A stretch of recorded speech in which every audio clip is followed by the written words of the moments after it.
Welcome to Podkey Fantasy Football, where draft hype gets tested against workload, usage, and price. A lot of fantasy arguments sound bold until you ask one annoying question: where are the touches actually coming from? That applies to running backs, rookie receivers, superflex quarterbacks, and even the shiny best ball builds people love posting after the fact. The cleanest running back signal still looks pretty old-fashioned. Touches, carries, plus receptions remain the most stable year-to-year predictor of fantasy output, which is why high-volume backs can stay undervalued when the market gets bored or spooked. That part supports buying players like Bucky Irving or Tony Pollard when the sentiment is sour but the workload path is still real. The key distinction is whether the market is reacting to narrative or reacting to actual volume risk. And there is real volume risk once usage gets extreme. The roughly 400 career carry or 400 touch warning line matters because it does not say a back is finished. It says the odds of sustaining RB1 level output drop meaningfully after that point. So if you're drafting a back coming off a massive season, you are often paying for what already happened while also inheriting age, wear, and efficiency decline risk. Jonathan Taylor and Saquon Barkley fit that tension better than any simple good or bad label. Committee backfields make this harder because fantasy managers often price in a clean 100-plus touch outcome that never existed. Injuries, legal uncertainty, offensive downgrade, or just a coaching split can turn an apparent discount into a volume mirage. Aaron Jones at 32 is a good example of why age and usage have to be evaluated together.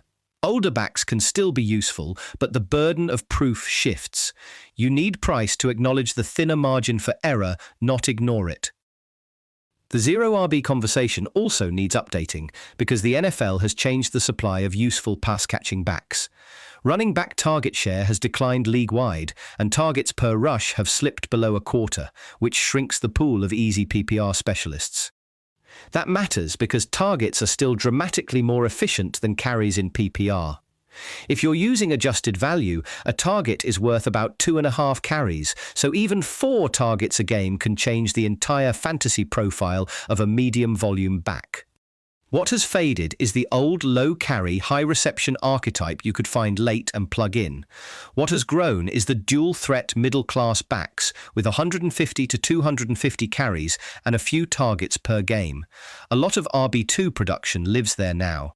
So zero RB is not dead, but the historical version of it is less reliable in standard redraft logic. If the cheap receiving specialists barely exist, waiting too long at running back can leave you chasing role players instead of actual balanced workloads. At wide receiver, the late round signal is surprisingly sharp. Over a long sample, every round 7 through 9 receiver who finished top 24 per game got to at least 7 targets per game. That does not guarantee a breakout, but it gives you a necessary condition. That is why route type and target quality matter. A player can flash on deep shots and still be a shaky repeat bet. If the short and intermediate volume is missing, Alec Pierce-style profiles can produce highlights without producing stable weekly PPR. And when Michael Wilson spikes because Marvin Harrison Jr. is out, the right question is not whether Wilson is good enough. It is whether the targets were role-driven and sustainable or simply a temporary redistribution. The rookie takeaway is similar. ADP often overstates certainty and understates second-half growth. If a rookie pass catcher has a plausible volume path, the hold can be more valuable than the early cut, even if the first month is quiet. So with names like Jordan Tyson or Casey Concepcioni, the better filter is role and target share path, not just athletic upside or draft buzz. ADP can miss that difference, and managers often get impatient right before the usage turns. Quarterback pricing has become trickier because the position has flattened. 5 years ago, elite rushing was scarce.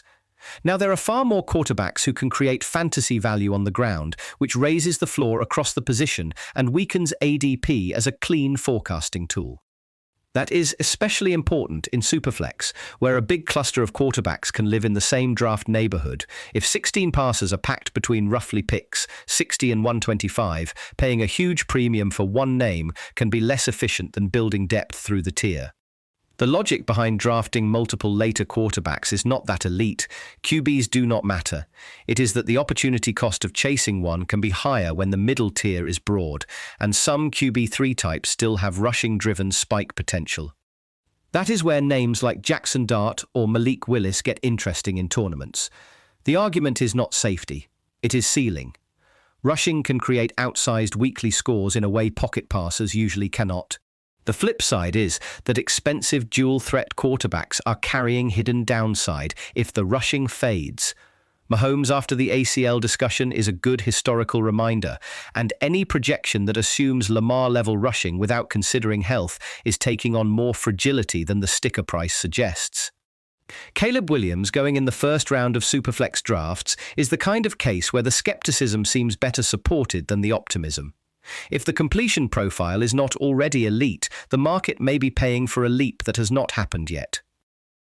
Best ball changes roster construction because there are no in-season repairs.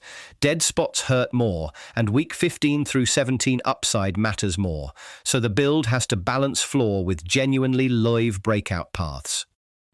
Draft slot changes that calculus early picks by cleaner elite talent, middle-late spots can create planning advantages around the turn, and the back end of round one often forces more speculative constructions before the board settles. Tier-based drafting helps here more than rigid rankings.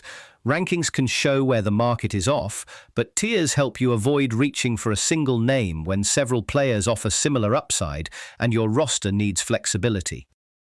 Tight end and quarterback should not be treated the same in best ball.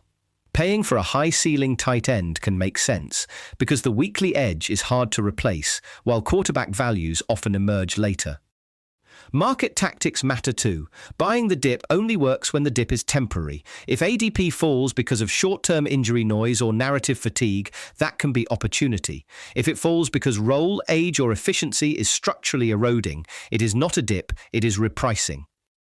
Exposure management follows the same logic. Capping early round exposure protects you from one miss sinking everything, while allowing higher swings on cheap late round bets is more defensible because the cost of being wrong is smaller. A lot of projection errors come from treating players like isolated assets. Coordinator changes, blocking scheme, offensive line quality, and target vacuums matter because they change the shape of opportunity before the season even starts. If a play caller leaves or a receiver room loses a major target earner, that is not background noise. It can materially change who becomes a volume bet and who loses efficiency support. This is where analytics tools actually help when they are used correctly. ADP, consensus ranks, and live draft assistants can surface value and anomalies, but they work better when paired with tiers and team context models instead of replacing them. League settings are another place where lazy assumptions get punished. Superflex, triflex, and tight end premiums all reshape positional value enough that copying a generic draft board can become a structural mistake. And commissioners should pay attention to fab loopholes. If managers can drop and reclaim top waiver players cheaply just to block opponents, that is not strategy in the healthy sense. It is a rules issue, and a lot of leagues have not closed it. The last piece is information quality. Social media is useful, but viral fantasy takes and transaction chatter often travel faster than verified reporting. If the ecosystem is flooded with ads, bots, and incentive-driven hot takes, primary sources become more valuable, not less. Health analysis needs the same discipline. ACL timelines, concussion concerns, age-related durability, and frame-based workload questions all matter, but they should change your tolerance and price, not automatically eliminate a player from consideration. The useful habit is separating confirmed availability risk from vague fear, then asking whether ADP already prices it in. Sometimes it does, sometimes it really does not. That is the edge most drafts miss, not predicting everything, just pricing uncertainty more honestly. Thanks for listening to Podkey Fantasy Football. This episode was generated by Podkey. Create your own at podkey.fm.